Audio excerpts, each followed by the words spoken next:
comment on parle de sexualité à son ado.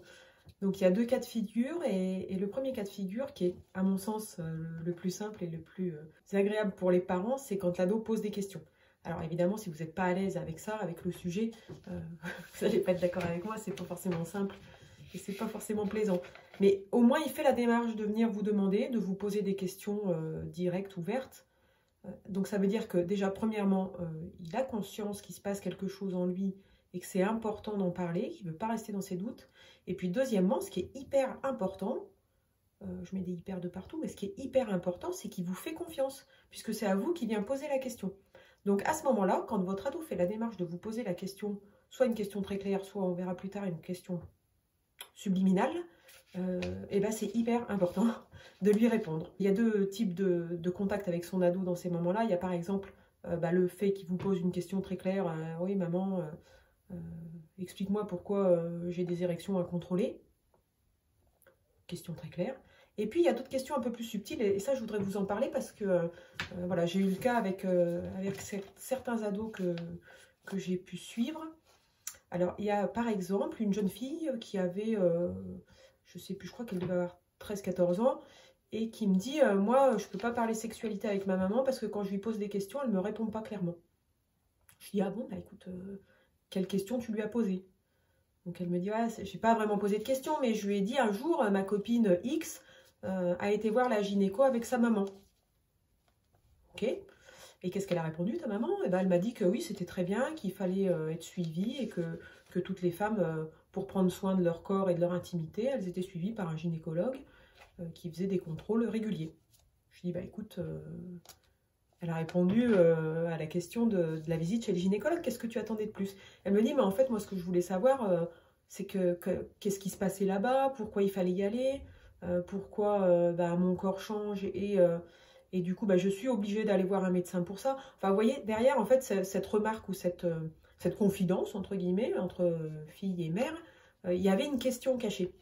J'ai eu aussi, il n'y a pas très longtemps, le cas d'un jeune garçon qui était tout juste rentré en 6e et qui me dit, pareil, donc quand j'essaie d'aborder le sujet, entre guillemets, quand j'essaie d'aborder le sujet avec ma mère, avec mes parents, ils réagissent pas trop, je sais pas comment faire. Donc je dis, comment tu abordes le sujet avec eux, vas-y explique-moi. Donc il m'explique, il me dit qu'une fois il a dit à sa maman, avec des copains on a fait des bombes à eau, à la sortie du collège, on a fait des bombes à eau avec des préservatifs. Ok, et qu'est-ce qu'elle a répondu? Eh ben, elle a dit que c'était rigolo, mais que les préservatifs, ça ne servait pas à ça. Et elle n'a pas été plus loin. Je lui ai dit, d'accord, mais alors, toi, est-ce que tu lui as demandé, alors à quoi ça sert les préservatifs? Ah non, j'ai pas osé, mais j'aurais bien aimé que, du coup, comme on en a un peu parlé, qu'elle aille un peu plus loin. Voilà, donc ça, c'est deux exemples qui peuvent arriver. Et ces deux exemples, surtout pour vous dire que si la question n'est pas forcément très concrète et très précise et très directe, parfois, ils vous tendent des perches. Alors, je ne veux pas non plus que vous soyez sans arrêt sur le qui-vive à vous dire « Ouh là là, il m'a dit ça, c'est sûrement qu'il veut parler de sexualité. » Pas du tout. Mais c'est que parfois, ils sont mal à l'aise, soit parce qu'ils sont très jeunes et que, bon, ils se disent comment mes parents vont prendre ce genre de questions, soit parce que, justement, dans la famille, c'est déjà un sujet qui est un petit peu tabou et on a du mal à l'aborder, soit parce que, au contraire, ils sont complètement perdus et se disent « Oh là, il se passe tout un tas de trucs en moi depuis quelques semaines, quelques mois, je ne sais pas, est-ce que je suis normale, pas normale, si j'en parle, comment mes parents vont prendre des choses, est-ce qu'ils vont pas me disputer ?» Enfin, vous imaginez tout ce qui peut se passer dans la tête d'un ado. Remettez-vous, il y a quelques dizaines d'années en arrière, à la place de votre ado. Comment ça s'est passé pour vous? Est-ce que vous vous êtes posé des questions? Ou est-ce que, tant pis, vous avez mis un mouchoir là-dessus et vous avez fait votre vie comme ça, bon an, mal an, sans vraiment savoir ce que c'était que la sexualité, sans vraiment oser en parler. Donc j'avais envie d'aborder ce sujet parce que parfois on se dit « Ah mais moi mon ado il veut pas en parler, il est très pudique ou il veut pas en parler avec moi ». C'est possible. Mais parfois aussi votre ado il essaie d'en parler, il vous tend des perches et puis vous ne les saisissez pas ou on ne les saisit pas. Donc je vais vous demander par rapport à ça d'être très attentif à ce qu'il dit.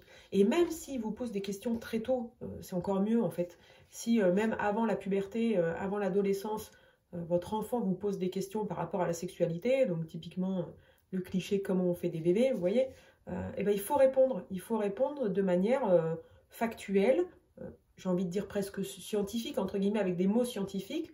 En fonction de son âge, il faut répondre de manière factuelle et très claire et sans tabou, en expliquant que bah voilà, la sexualité fait partie de la vie. Enfin, vous avez un petit peu chacun votre propre manière de le dire. D'ailleurs, en parlant de sa manière d'exprimer et de communiquer sur la sexualité à son adolescent, ce que je vous conseille sincèrement pour ne pas être pris au dépourvu, bah, c'est de vous former un petit peu, de vous renseigner sur les choses à dire et à ne pas dire. Donc il y a des ouvrages qui sont très bien faits, qui sont même adaptés aux ados, vous pouvez leur laisser tout à fait entre les mains, il n'y a pas de souci.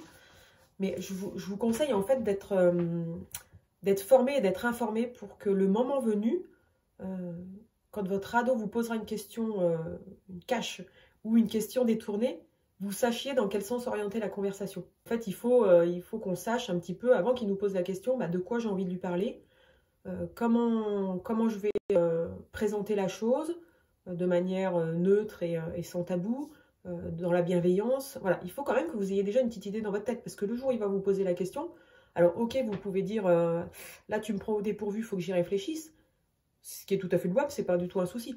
Mais c'est vrai que si vous êtes préparé, si vous pouvez commencer à embrayer la conversation tout de suite, là c'est top.